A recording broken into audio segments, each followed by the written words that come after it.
Welcome to the 2020 NFL Draft, and thank you for taking the time to be with us. With the first pick in the 2020 Draft, the Cincinnati Bengals select Joe Burrow, quarterback, LSU. So with the 27th pick in the 2020 NFL Draft, the Seattle Seahawks select Jordan Brooks, linebacker, Texas Tech. Real excited, obviously, with Jordan. We took the best player on the board. Really excited to add a real tough, great person. He's been through a lot. He's overcome a lot. He's got a ton of grit. He's our kind of guy. Just found a guy that really could check all the boxes. We love his attitude. Like John said, it's just his mentality. Just really, really on it. You know, what I think I bring to the table is just aggressiveness, passion, and just toughness. You know, it's something I pride myself on, some of my core values.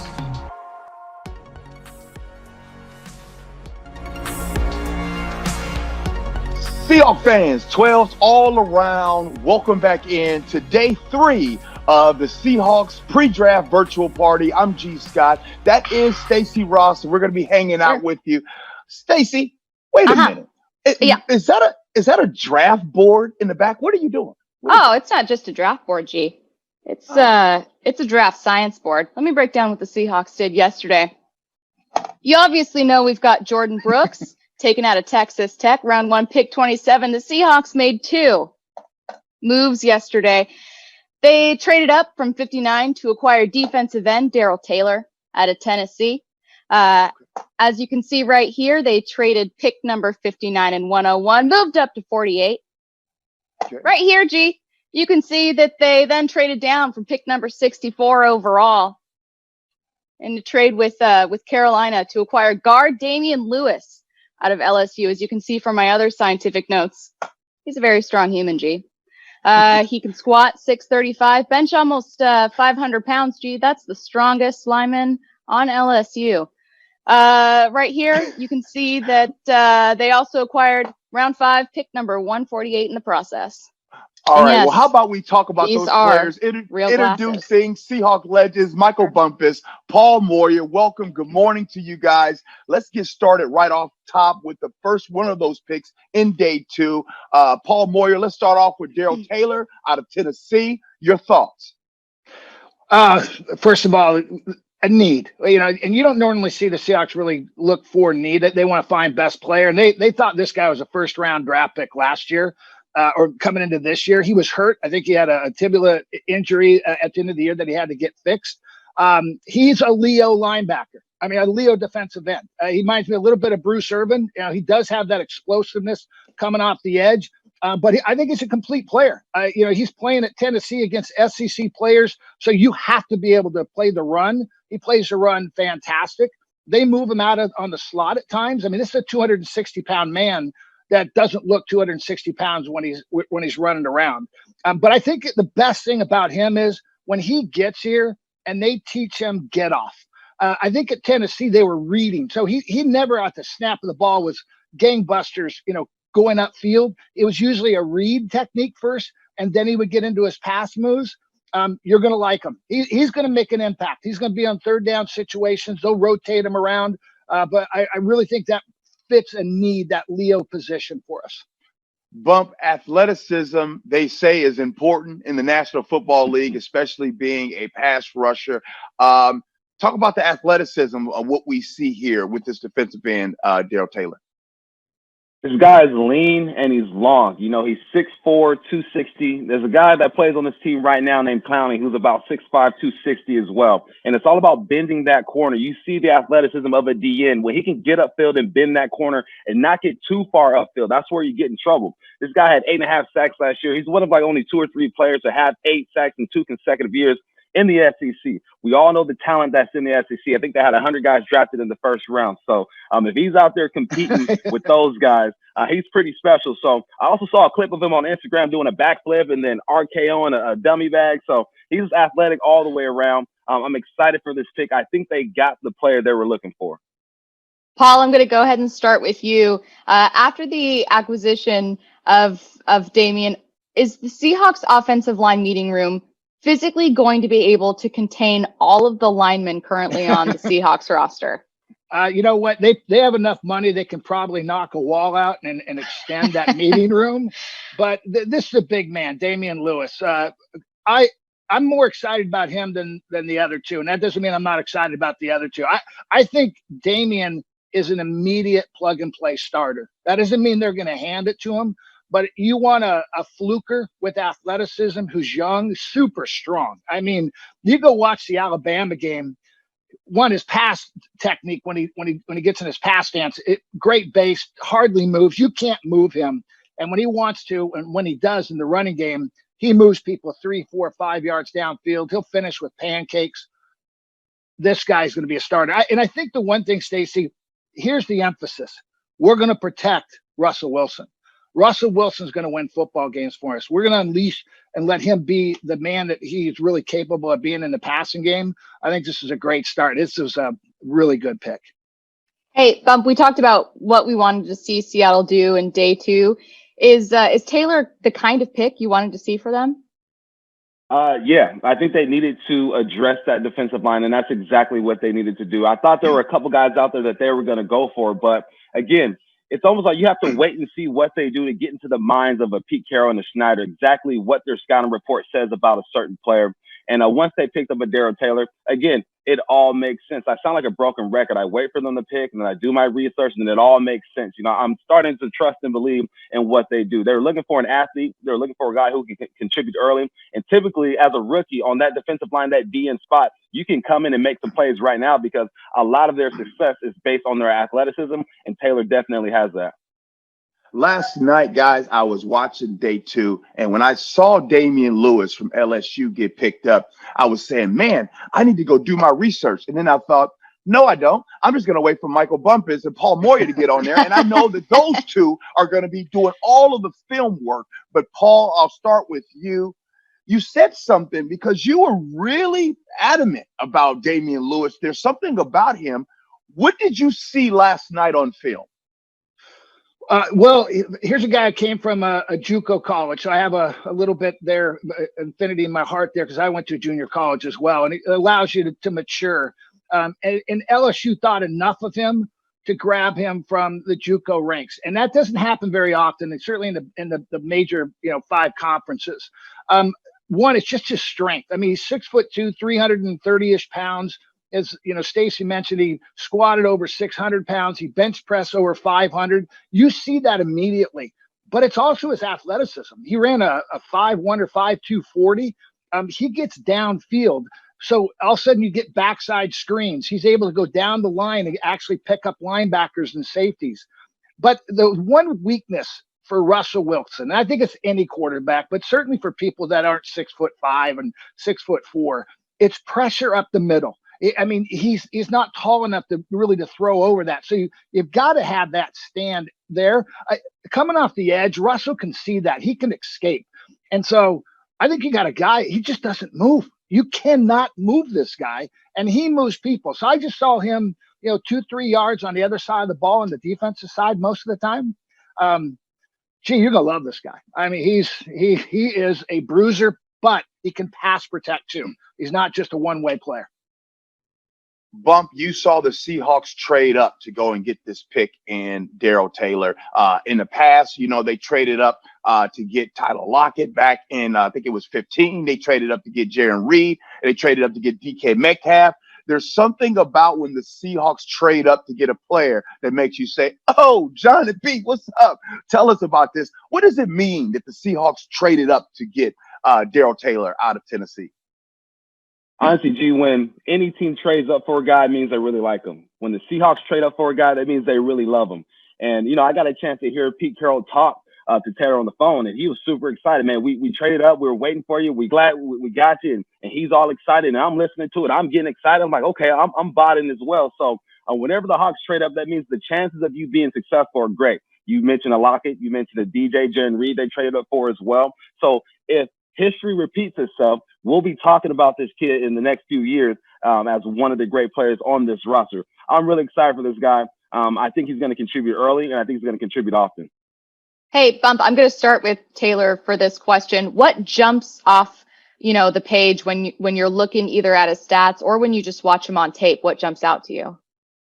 the first thing that jumps off the screen to me is the way he can dip that shoulder and bend the corner. I mean, that's a tough thing to do. You see these linemen do these drills where they're bending the corner, picking up tennis balls.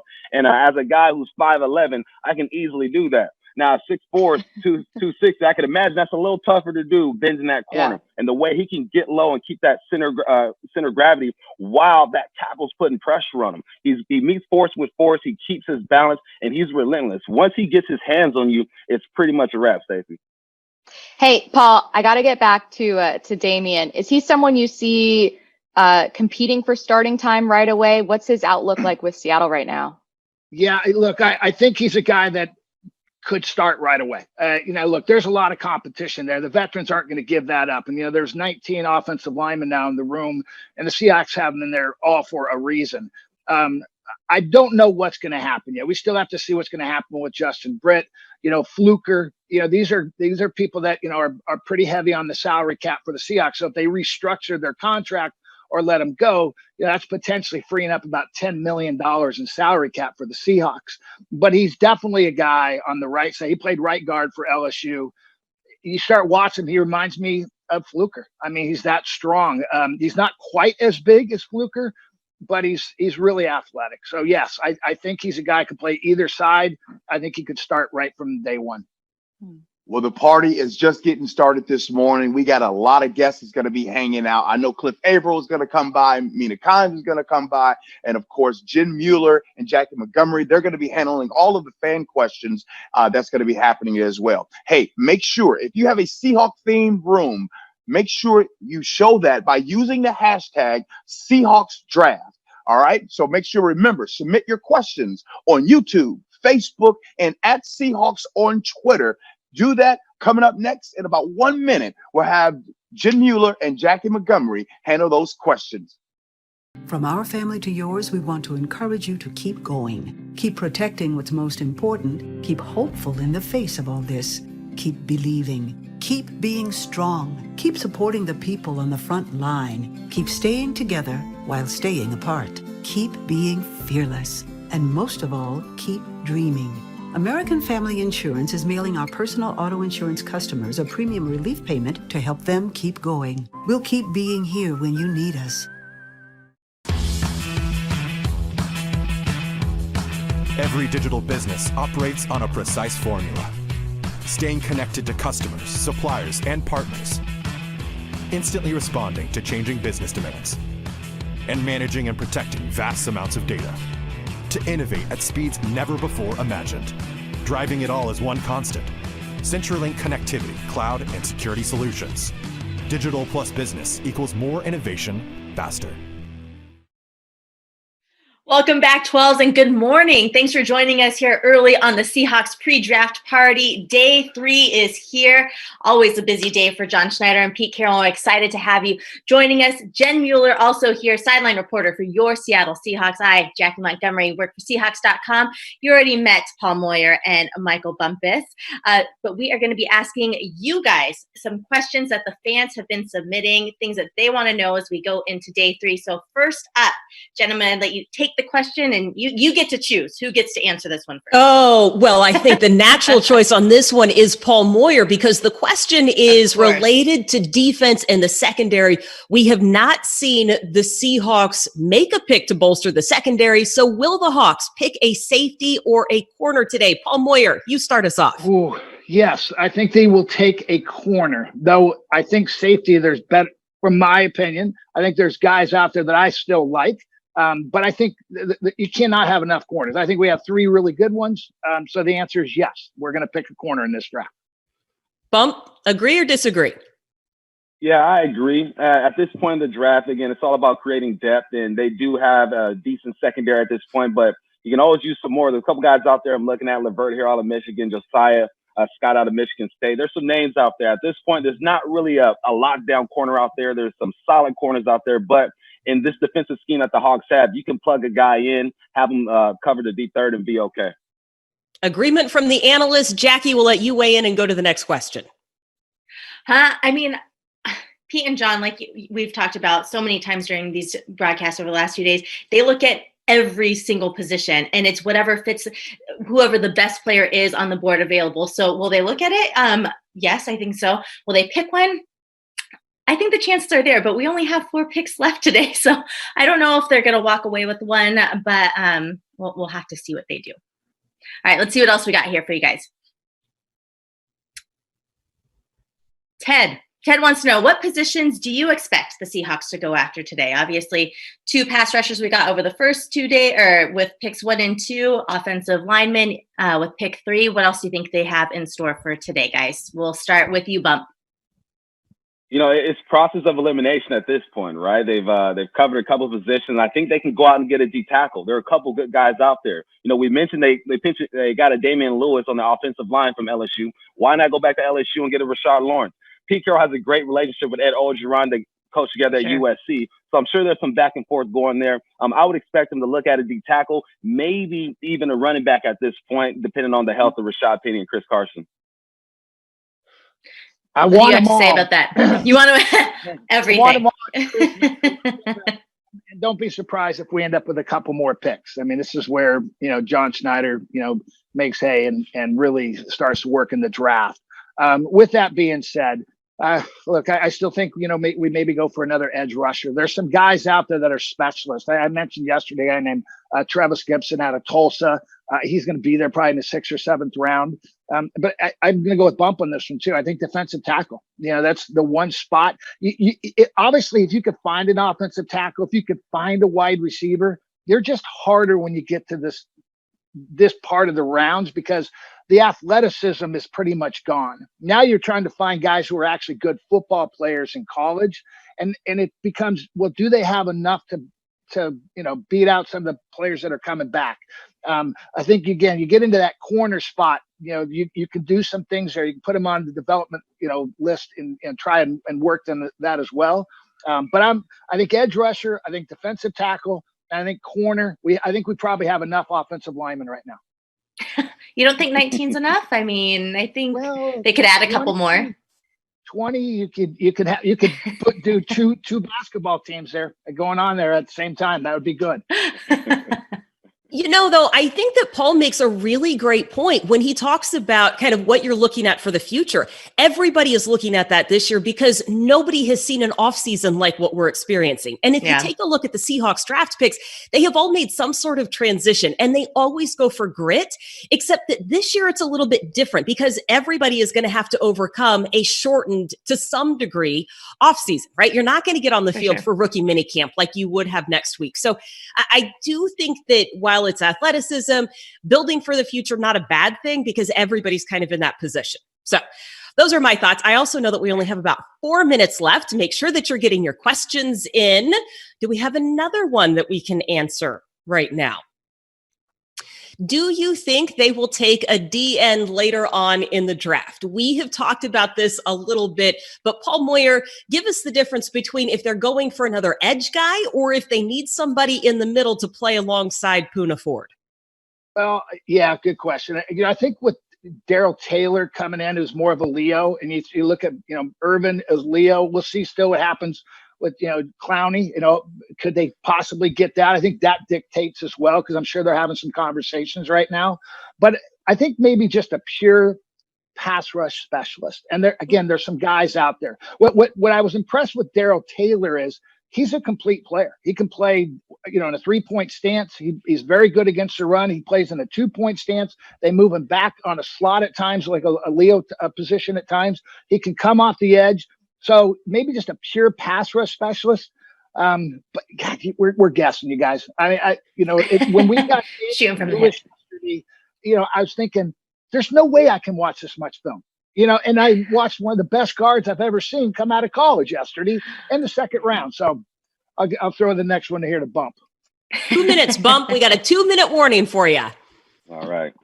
Yeah, I'm with Paul. Maybe they need a pure pass rusher. And I look at the underdog guys. At this point of the draft, a lot of these guys, all these guys are pretty much underdogs. They're going to get their opportunity to play, but they weren't high on guys' draft boards. And I look at a guy like Curtis Weaver out of Boise State. I mean, he dominated at that level. And that's the knock against him. He played against lower level competition. So what? He went and did what he was supposed to do. 13.5 sacks on any level should get recognized. So if you're looking for an underdog, a guy who's just going to get after the quarterback, I look at a guy like Curtis Weaver. He's compact, he's strong, he's fast for his size, he's relentless. I think he fit right into this defense. And you know what? I just like the 13.5 sack number that you just mentioned. Yes, please. We'll take that. We'll take that any day of the week. And we will take a conversation with Cliff Averill any day of the week. He helped to bring the first Super Bowl championship to Seattle, but his greatness, true greatness, has come off the field. Cliff Averill joins the conversation coming up next. Stick around for more coverage on the Seahawks Draft Day Party. Dear team members, for 30 years I've been a pizza guy, delivering door to door and family to family. But now the world has changed, and we do more than bring pizza to the door. We help make people feel connected. We bring a sense of normalcy. Yes, we are the pizza guys, and we're proud to serve.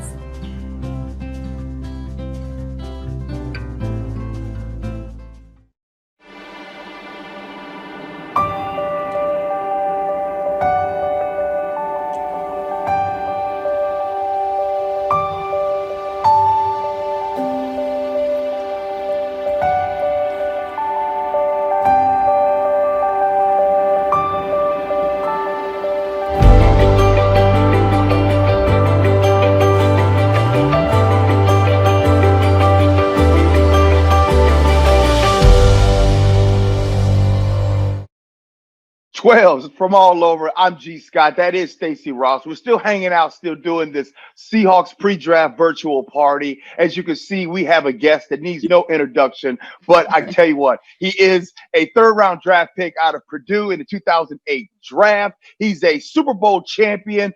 They call him the Haitian creation, Cliff Averill. Cliff, what's up, man? Nothing much, man. Just hanging out. I'm glad to be on the show with you guys. How you guys doing? We're good, man. We're good. We're trying to stay healthy and everything. But speaking of us being good, we all been trying to stay busy, during this pandemic, which is, something that you're absolutely been busy as well. Your Cliff Averill Foundation, you guys donated $50,000 to Seattle-based organizations for those that are on the front lines and everything during this pandemic. Cliff, what made you do that, man? Well, man, it's a crazy world we're in right now. It's a crazy time, should I say, that we're in right now. We've never been a part of anything like this. And, as you're watching, schools are shutting down, jobs are shutting down, people, things are going to get real interesting. So for me, being fortunate and my foundation as well, my foundation donated $25,000. I matched it as well. And it was really just trying to focus on a community that supported me for so long, right? These kids, a lot of kids in the inner city, man, they depend on, these lunches and breakfast from school, So I decided to reach out to a couple different organizations, the Boys and Girls Club to be one of them in particular, where that's what they were going to do. They were going to still provide breakfast and lunch for these kids. And again, it's just important for us, if we're able to give back to the community that's done so much for us. Cliff, you do so much for Haiti. You do so much for the community here, locally here in the state of Washington. Take us back to the first day that you woke up one morning and you was like, yo, I'm about to just start giving. What happened? What made you start doing that? It was a process, man. It was a process. It wasn't like just one day it was like, yeah, I need to start giving. It was more of like, I would have the conversations with my dad, my mom, and, both of my parents are from Haiti. So my mom would always say, hey, we should do something for Haiti. And I'm like, we'll get around to that. I didn't know how to. And honestly, it was Marshawn Lynch actually introduced me to some people that were doing some work in Haiti. And that's when it sparked the actual doing stuff in Haiti in particular. And, we've been doing a lot of things there. We built the elementary school out there. We do football camps. We do a wide range of different things in Haiti. And then obviously, we do stuff here in Seattle and back home in Jacksonville. But it's just a process, man. Again, you realize how fortunate you are. And I know growing up, I never got to meet any NFL players. So that was always a thing of mine, is to show a lot of these kids that, hey, you can do it too. And, not only do you see me on the TV screen, I will come to your school and holler at you and chop it up with you. And and show you that, hey, we're the same. You just got to put in that work. It's awesome stuff. But hey, it's the virtual draft party. I have to ask a draft question. You knew it was coming. We're so used to seeing Seattle trade back, but it's been a busy first 2 days. What do you make of the 3 picks so far? You know what? It's interesting. They're going after every position we thought they needed help in, right? Initially, going with Jordan Woods, I believe, as the first pick. I was a little surprised because I was thinking, they didn't need any more linebackers. You got Bobby, you got KJ, you got some of the other guys that are already there. So I was thinking maybe offensive line or even D line. But then the next few picks, that's exactly what they did. They went and got some players for the offensive line. They went and got some players on the D line. They went and got a Leo, what it looks like he's going to be a Leo going into to camp or whatnot, which is a position that they've been trying to fill since Frank left. Obviously we don't know what Clowney's situation is going to be, but bringing in a young pass rusher, I think, is huge for this team moving forward. Hey, can I actually ask, in a fan-friendly way, can you explain what a Leo is? I always get questions about this, and I'm like, well, I'm the worst person to explain this. Let's ask Cliff Averill. Yeah, so the Leo position is on this defense is basically a tweener, a guy that can stand up and play linebacker or drop back into coverage, not necessarily be a linebacker, drop back into coverage when they have certain blitzes or whatnot. But also, he can pass rush as well. He can play in the run game as well. So a guy that can do both of those, and usually depending on the call, he's to either head up on the tight end or to the open side. Just depends on the particular call. But like I said, he can drop back into coverage and also pass rush. Cliff, usually both Stacy and I have asked, we asked Lawyer Malloy, we asked Matt Hasselbeck about some of the advice that would be giving to a rookie that's going to come into the National Football League. But I want to get specific right here. What advice would you give for the Seahawks rookies that are drafted to be successful playing under Pete Carroll? Well, I would say in general, as you enter into the NFL, just understand that it's a different dynamic that you're going into. It's not college where all the freshman class essentially stays together those 4 or 5 years. This is a business now that you're getting into, so you have to be about your business. So meaning once you get in there, just understand that every day you're applying for your job. Every day you go in, you have to make sure you put your best foot forward. But in this particular case with Coach Carroll and those guys, I think the biggest thing for the rookies is enjoy the process, enjoy, the festivities, the music playing, shooting hoops, all that stuff. Enjoy all of it, but understand that when you go onto that football field, it's go time. So don't get those lines blurred and thinking, hey, this is college, this is fun. Just understand that you can have fun and go be productive, but don't get lost in having fun with the team and not being productive, because you will get fired. So go out there, enjoy Coach Carroll, but make sure you put your best foot forward every single day. Cliff, help us kind of understand what a rookie is thinking. Like, go back to 2008, and I don't know what it's like. What right now, from the time a rookie gets the phone call to the time that they get ready to head to the facility, help us understand what is going through the mind of a rookie. You know what? I tell people this all the time. I say, honestly, the top 10 pick guys, like, the draft is only fun for those guys. Like, the top 10 pick guys, the guys that know they're going to go top 10, because you kind of know where you're going to go. The rest of the guys, like, you're at a standstill. It's the first time in your life where you don't actually get to pick where you're going to go. You're waiting to get a phone call. Hopefully you get a phone call, and then you kind of figure things out. So either, if you get your call on day 2 in the second round, you're excited, don't get me wrong, but it's still nerve-wracking. So that piece is one. And then really you just don't know what to prepare for. You have a rookie mini camp probably a week after the draft. You're trying to get in shape, but all season, this last 2 to 3 months, you've been just trying to do combine stuff. You're trying to get fast, trying to get agile, but you're not really doing football stuff. So going into a mini camp, you have no clue what to expect, and you go out there and, hopefully you're in shape, hopefully you don't tweak anything, different things like that. So you just don't know what to prepare for. So uncertainty is the common theme throughout the first year that makes it a little difficult for guys. But once you get on a rhythm and you kind of understand, the playbook and different things like that, then it kind of starts to fall in line. But it's a lot of uncertainty and you're just nervous throughout the whole process. Yeah. Look, we know this is an unprecedented time for all of us in every way. So none of us have the answers to anything, but as far as just football goes, specifically acclimating to the NFL for these rookies, what's some advice you would give them specifically with this offseason? Like if you were a rookie right now, how would you approach this offseason when you don't have a rookie camp or maybe you have a virtual one? OTAs have been postponed. What would you do and what would you tell them? Reach out to your vets, man. Luckily, you got KJ Wright and you got Bobby Wagner, right? Then you reach out to Jaron Reed and whoever else at whatever position. I think you reach out to your vets and see what they're doing, see what's working for those guys, and it kind of gives you a starting point. And then you kind of try to work you work it into that. Make sure you're on the phone with your coach all the time. Don't feel like you're ever bothering your coach, especially in these times because they need those phone calls too. They're used to getting around all the players, right? So make sure you reach out to your coach and learning that playbook. So when you get in there day one, there's no lag. You know your stuff, and it shows how much of a professional you are. So reach out to your rookies and reach out to your coach or your vets. Right. I want to talk specifically about Darrell Taylor because he's going to be stepping in on that defensive line. That's your area. You know that better than anyone. You've been there with this team. What have you seen from him that makes you think he'd be a good fit for Seattle? Well, I was actually watching his highlight last night and this morning, and he's explosive. He's fast off the line of scrimmage. He already has those tangibles because I believe he played a little bit of outside linebacker as well. So he has that Leo, can drop back if you need him to, but also pass rush.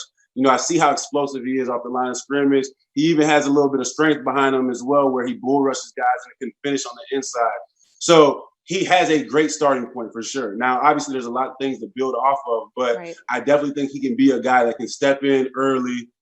He's smart enough to be able to play both positions as far as for dropping it and going forward or whatnot. So it's a good starting point for him. I think with Coach Hurd and getting around some of the other guys, he can definitely step in day one and be productive.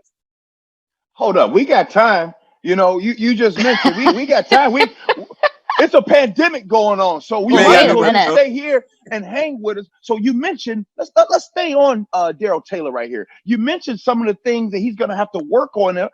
Help us know what we need to look for in my man Darrell on the line to where we can say, yeah, he's getting close to being Cliff Avril. Let's talk about some of those tangible things. That's asking a lot right there. All right, that's asking a lot. Okay, but what's some of the things? What's some of the things that he's going to have to get better with going forward? What are some of the lessons he's going to have to learn, Cliff? It's going to boil down to technique, right? Again, you're watching this film, you see the one tangible that you can't teach, and you got to just make sure guys have his heart. Like you can tell he has that, right? He's not afraid of contact, because even pass rushing, a lot of people think pass rushing isn't a physical attribute that you need to have. No, pass rushing is extremely physical, and you see him wanting to bull rush and different things like that. The next step, I would say, is being able to use your hands while you're moving your feet, right? Being able to knock hands down and still be able to move forward towards quarterback. These are things that you just have to gradually learn over time. They're not teaching you this in college. You're just an athlete out there just beating guys. Now you're actually going against some of the best guys. So how do you beat them guys? Using your hands, using leverage, getting low. All those types of things are things that he'll just have to learn as he moves forward. But again, he has some of those things that you can't teach, right? Like I just said, he has heart, and that's huge right there. Over the years, Cliff, I remember back in the day, Red Bryant, you, Chris Clemens, and Frank Clark. Every time I see you guys at the VMAC, you guys always turn the corner. Yeah. Why y'all always be doing that? Like, that's all you do all day. Talk to us about why y'all get the That's hands. what I'm saying. What is that about, man? That's what I'm saying. Being able to use your hands, man, turning your hips, being able to understand how to use both your hands, your feet, your hips, being able to turn towards the quarterback. Not everybody can do it, but it is something that you can learn, right? And your hands, just being able to, the one thing I used to do, I used to box during the off season, and I used to do a lot of little karate type things where I'm just knocking hands off, because you got to be able to knock hands off while you're moving. And that's something that young players, unfortunately, don't learn until they get to the league, unless you have a great coach in college. But yes, turning your hips, flipping your hips all the time, make sure those things are loose, because again, getting after these quarterbacks, and these quarterbacks get a little more agile nowadays too. So you got to be able to rush, keep your eye on the quarterback, and use your hands. So it's asking for a lot, but I think a lot of guys, as long as you continue to train over it over and over, it's easy. You got to do the hands one more time. That needs to turn the doors like that all the time. That is the Haitian creation. Cliff Averill, thank you, brother. I appreciate you. And guess what? Coming up next, we've been talking about this explosive playmaker from the University of Tennessee. Oh, yeah, Darrell Taylor. He's going to join the party next. Both Jim Mueller and Jackie Montgomery are going to be talking to him. Every digital business operates on a precise formula. Staying connected to customers, suppliers, and partners. Instantly responding to changing business demands. And managing and protecting vast amounts of data. To innovate at speeds never before imagined. Driving it all as one constant. CenturyLink connectivity, cloud, and security solutions. Digital plus business equals more innovation faster.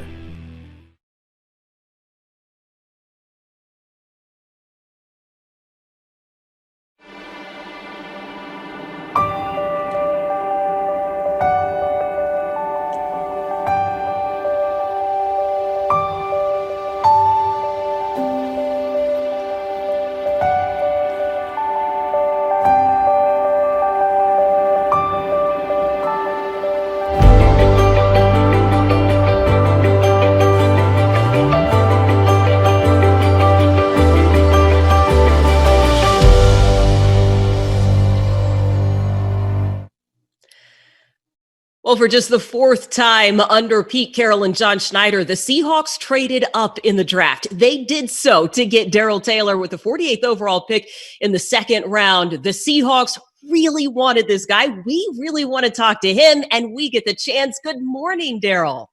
Good morning. Good morning. Good morning. Thanks for joining us. Yesterday must have been a whirlwind. What were your expectations going into the evening, and what was it like to get that call? It was my expectation were to go exactly where I went, to Seattle, and earlier in the second round. So I'm excited about Seattle drafting me, and I'm excited to be a part of the family and go Hawks, and can't wait to get around the 12s. But it was a great experience getting that call from Coach Carroll and the rest of the staff calling in and say congratulations and everything. So it was a memorable experience that I'll never forget. Now, Darrell, when you were talking to the media last night, you mentioned that you have a 1-year-old son. Now, I have kids, and I barely have the bandwidth to be like a functioning human. Now, how were you able to be a full-time dad, a full-time college student, and a football player? And we all know how many hours you have to dedicate to being a college athlete. How are you able to do all that and do it well with your kid? Just being great on time management and everything. So when I'm done with football during the days or on the weekend, I get my son and I try to spend as much time with him as I can. His mom does a really good job and everything and taking care of him, and I do the best that I can with everything that I'm dealt. I do my best job to be there for him and try to help him as much as I can and be his father. So it's a great experience, and I'm so excited about being his dad. I just can't wait to see him when he gets older and see what he grows up to be. So it's been a great journey so far. And I have to say, with this, one of the silver linings with being quarantined is you get so much quality time right now with your son, which I'm sure you're really enjoying. Yeah, it's very exciting just getting that quality time and getting to spend it with him every weekend and not have any distractions or anything. So it's been very fulfilling and very satisfying to be around him and get all that time to spend with him. Okay, good. You were also spending, I'm guessing, a little bit of time in the training room last year, 8.5 sacks, but you do it while dealing with a stress fracture that required surgery. Yep. At what point did you realize what you were dealing with, and what went into the decision to keep playing on it? I would say about maybe the Alabama game. I was like, that's when my legs started to hurt a little more, but I knew what I had to do to get here. I knew what I had to do to be in this position right here. So I fought it out, and I made sure that I stayed on top of everything, and I let the trainers know whenever my leg was bothering me. The coaches made sure that I was taken care of during practice, and they was doing everything necessary so I could play on Saturdays, and that's all I can thank them for. And it was one of the toughest things I ever did. So I feel like that makes me a tough player mentally and physically, and that's what Seattle will get when I get to the facility and they get to be around me each and every day. Did you know that you were going to have surgery on it after the season, or was that a surprise? No, I didn't know I was going to get surgery. I didn't really think I was going to get surgery on it because my physician at my school was like, maybe you can just train and like kind of incorporate like some ways that help you heal, like just pull back a little bit on your training and stuff like that. Just make sure you're taking care of it. And I was like, I can't do that. Like, I need to go hard right now. So it was like, well, if you're just gonna have to get surgery, then we talked about it with our team doctor and everything. And it was like, you're gonna have to get surgery. You can get surgery or you can just pull back in your training. So when I went to the Senior Bowl, they seen it and it was like, no, you shouldn't play, and you really gonna want to get surgery because a lot of teams want to see you put a rod in that thing. So I was like, okay, got the surgery January 30th, and everything's been good ever since. Well, saying that you're a tough player, I think, is an understatement after hearing all of that. Yeah. But one thing that we all know about Pete and John, you mentioned toughness. They love tough players, players with grit, and players who are versatile. Now, you are a versatile guy. What type of sports, how many sports did you play when you were growing up? Oh, my gosh. I wrestled. I played football. I played basketball. Played soccer. We played baseball. One time my aunt was about to put us in boxing, so we were doing everything. She was making sure that we weren't on the streets doing bad stuff, so she made sure that we were in every sport that you could think of, known to man. So we were doing everything that you could possibly think of. We were going from football practice to baseball practice, soccer practice, traveling all over my city to go to every different practice, but it was all worth it to be where I am now. How would you? And we need to wrap the conversation. I hate to cut this off, but I know that we're going to have so much more time to talk to Daryl. We got to get on to our next guest, and I think Daryl's got some text messages to return, Jackie. Yes, he had just told us he had over 100 text messages come through last night. Well, thanks so much for taking the time to chat with us today, Daryl, and we are so excited to see you here in Seattle. So stay safe, stay healthy, and we hope to see you soon. Okay, all right, thanks fans. for having me. Yes, thank you. All right, fans, well, remember to submit your fan questions to either YouTube, Facebook, or at Seahawks Twitter, because coming up next, we have a big guest, and we're so excited to have her. She is a diehard Seahawks fan, one of the funniest ladies, one of the most talented ladies on TV, a senior writer at ESPN, the talented Mina Kimes, coming up next with G. Scott and Stacy Rost. Don't go anywhere. We'll see you here shortly. From our family to yours, we want to encourage you to keep going. Keep protecting what's most important. Keep hopeful in the face of all this. Keep believing. Keep being strong. Keep supporting the people on the front line. Keep staying together while staying apart. Keep being fearless. And most of all, keep dreaming. American Family Insurance is mailing our personal auto insurance customers a premium relief payment to help them keep going. We'll keep being here when you need us. Every digital business operates on a precise formula. Staying connected to customers, suppliers, and partners. Instantly responding to changing business demands. And managing and protecting vast amounts of data. To innovate at speeds never before imagined. Driving it all as one constant. CenturyLink connectivity, cloud, and security solutions. Digital plus business equals more innovation, faster.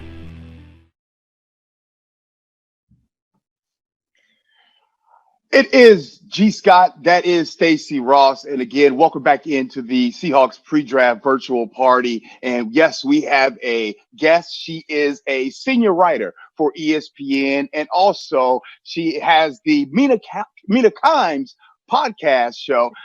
Mina, thanks for joining us. Thanks for having us. It's not.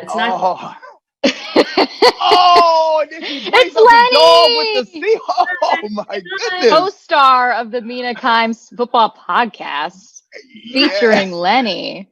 Lenny, what is so Lenny's popular, huh, Mina? Yeah, a little too popular. It's a little weird. I know. I see that painting behind you. Did someone make that of him? Yeah. So someone painted that one for me. I've gotten a few pieces of Lenny art, and then I was talking to you earlier. I was looking for a painting that I also. A friend of mine gave this to me as a gift, and I thought you guys would like it. Oh, wow. Oh, Chris Carson, nice. Baby. And I turn it anyway.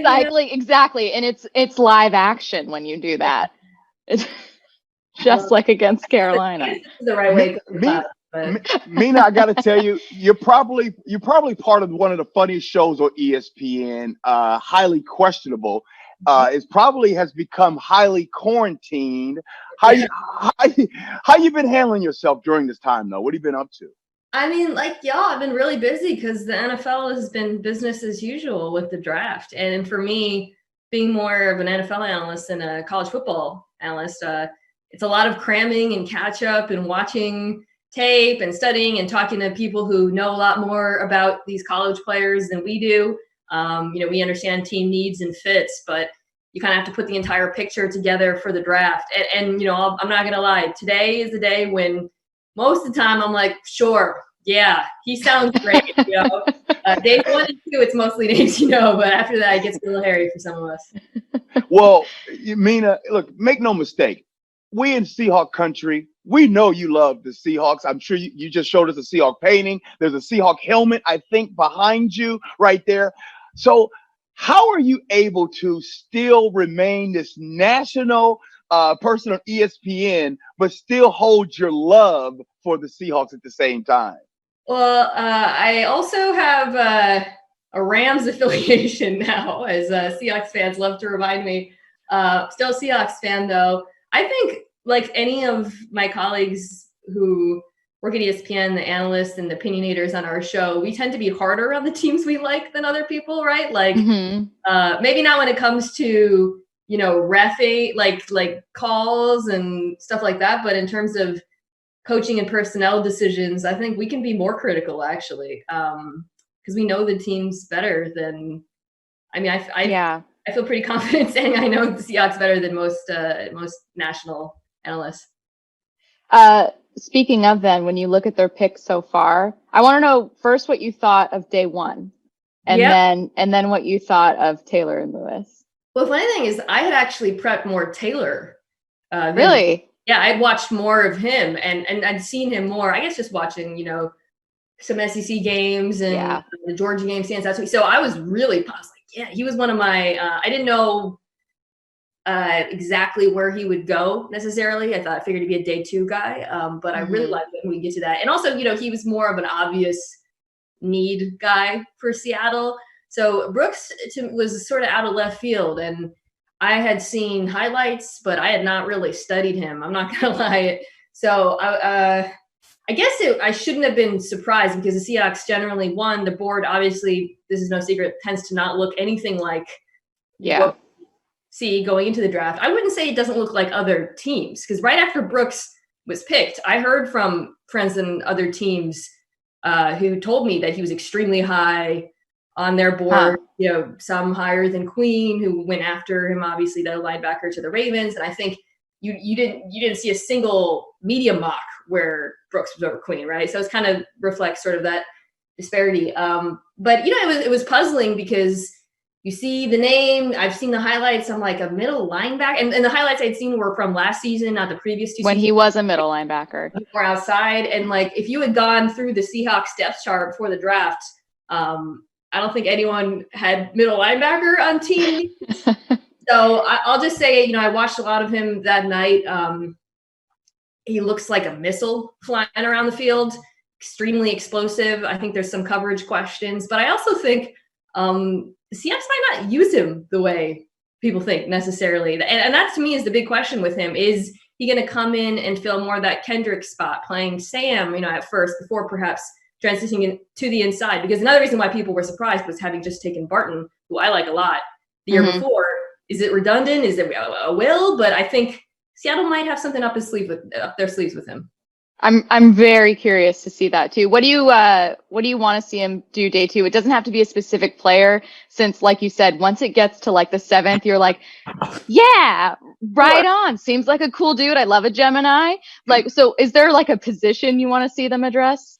Yeah, I mean, I think some more depth at tackle, offensive tackle, having taken the guard. And by the way, offensive linemen, after the first 5 who I watched, I usually just text my friends who are offensive linemen or coaches, and they all love Lewis. And that was really interesting. Wow. Day 2. Yeah, because I watched Cushenberry, actually, the center, a little bit, because thought he might be likely to go early, but I didn't know. So I texted all of them, and they were really high on him for Seattle.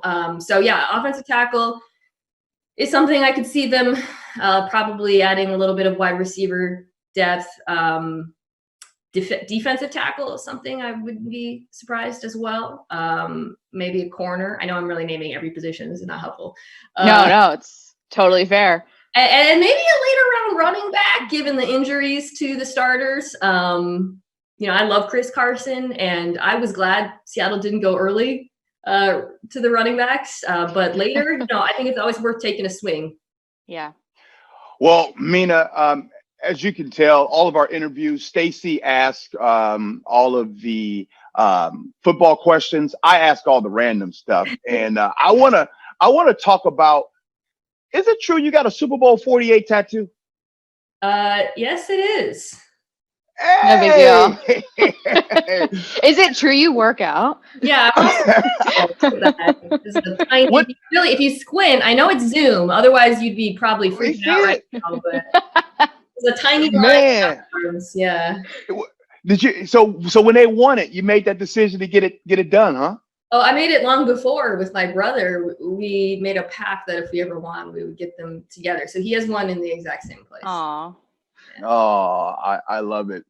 Outside of course, all of your activities that you're doing with ESPN, I see you all over Twitter. I see you all over all the shows and everything. Outside of that, during this pandemic, I mean, how are you keeping yourself busy, both you and Lenny? Like, what are some of the activities you're doing? I was really in the paintings at the beginning, making paintings at the beginning of the pandemic, and then I ran out of paper, and I auctioned all them off for charity, so they're all gone now. I need more paper. I'm a big crossword person. I've gotten through a few series.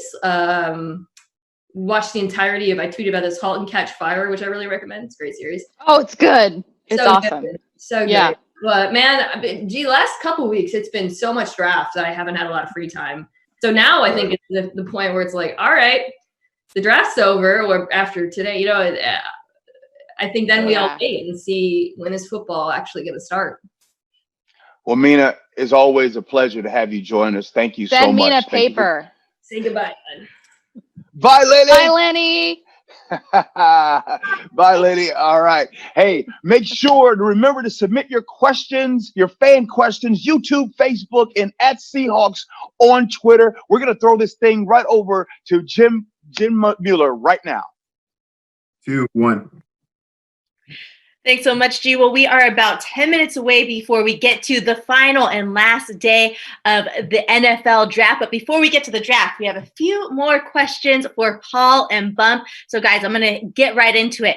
Do you think the Seahawks will trade around to multiply their 4 picks into more picks on day 3? We all know that John and Pete love to have as many picks as possible on the final day. That's where they find their diamonds in the rough. So, what do you think? Look, history suggests yes. We have the 27th and 38th pick coming up today, which is 133, 144. This is where we've shined. It's easy the first round to find a guy who's 6'3", 270 pounds, runs a 4.4 40, and is a great football player. The data's there. You start making it in the 4th, 5th, 6th, 7th round when you have to make tough calls. So, yeah, I think they're going to end up like they always do. They're going to gather some picks. Yeah, Paul. I mean, we know that the Hawks thrive on competition, and if I'm John Schneider, I'm looking at the Minnesota Vikings and say they got 13 picks today. 13. Yeah, we got to do something here. And last year they turned 4 picks into 11 or 12. So yeah, I'm with you. I think they're going to do something. This is when you find the diamond in the rough. How do you do that? By multiplying your picks and getting more chances to find that. Okay, well, then the next question speaks to the Seahawks depth. It'll be the last question that we get in before we wrap up the show. We talked about this a little bit, but here it is. Do we have enough depth at running back? Bump, you start. It depends, right? So it's a tricky question. You got Chris Carson and Penny, see if they're healthy or not. You still got Turbin, I guess. Marshawn Lynch, I guess he's there too. So on paper, yes. In reality, no. I think you got to go get somebody. And that's not exclude Travis Homer. He did do his thing and made an impact as well. I think they do need to go get a guy.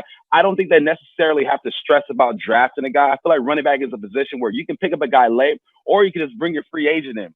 You see free agents be successful at that position. So I think they need to make some moves. Don't stress about it. They can pick up a guy late or grab a free agent. Yeah, not much to add there. I agree. I mean, we have depth if we're all healthy. But I think they're going to, I think it'll be more in a free agent range unless they find a bruiser. I think they found that they had their third down back. I think Chris Carson's going to be fine. They're going to get someone else on the roster. I just don't know if it'll be in a draft pick, though. Yeah, they do tend to clean up in free agency afterwards. Jackie, I'll give you 15 seconds for final thoughts before I send it back over. Well, I think the guys are right. I mean, when you look at the depth, there's not a lot there. So I think they have to get somebody. And like you guys are saying, free agency, the second draft, as John likes to call it, I think is going to go wild. I'm curious how it's going to work if it's going to change much now that everything's gone to just being virtual and not being with the scouts, because they just having that impact of everyone in the same room together is going to be really interesting to see how free agency and how even more frantic it's going to be and who they're going to bring in once it's all said and done. All right, I'm going to go through the line one more time. We got 60 seconds, so make it quick. Expectations for today or what you are watching today. Paul Moyer, give it to me. Oh my goodness. You put me on the spot. I don't know. I maybe just numbers right now. More depth at defensive line. I can't have enough of those. I'd still like to find a wide receiver, get Russell one more guy, 6'4" guy who can go and get the football. Bump, what are you watching today? Wide receiver, baby. Go get one. You can never have enough wide receivers. Go local, man. Desmond Patton, Aaron Fuller. Go get one of those guys. Give them an opportunity. I'm a vouch for them all day. And Boise State defensive end, I'll take him too. Okay. All right. Jackie, final word goes to you. I want to see some more D linemen. I think we need more. So that's what I want to see. Wide receiver and running back. Those are if I had those 4 picks, that's what I would go with. I can't wait to see what the Seahawks do in free agency right after it ends. Those hours afterwards are crazy. We always get some sort of a steal. And quite honestly, I just like having some live sporting event on in the background while I am at home. So I'm going to thank all of you for being part of this conversation. And we are going to send it back to G. Scott and Stacy Rost to bring it home before the day 3 of the draft. Oh, it has been a blast. Thank you so much, Jim Mueller and Jackie Montgomery. You guys have been fantastic. Stacy, yes. I hope you've been having some fun as well. I've been having a blast. Thank you for, I don't know where your robe went and all your fish crackers and all your coffee. And that doesn't matter. Crackers. Thank you for hanging out. All 12s out there as COVID-19 continues to impact our communities and the world. A key component of this year's NFL draft will be a special draft-a-thon that will be rallying all of our partners, our players, fans, and teams for this 3-day virtual fundraiser. All of those donations will go directly towards organizations addressing COVID-19 relief efforts. John Schneider and Coach KIRO, both of them have joined the other GMs and head coaches around the NFL to give a personal $8,000 donation. So locally here in the Washington area, United Way of King County, Salvation Army, Food Lifeline, and Sound Generation Meal on Wheels. So if you're able, no donation is too small. Every dollar counts.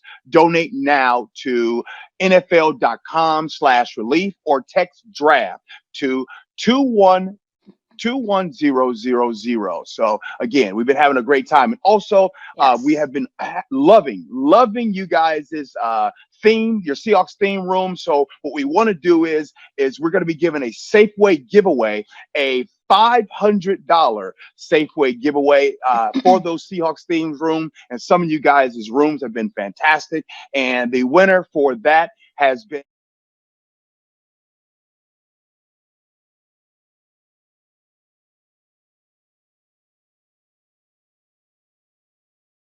congratulations, Melissa, on your Seahawks themed room. That is awesome and fantastic. And I don't like to say goodbye, Stacy.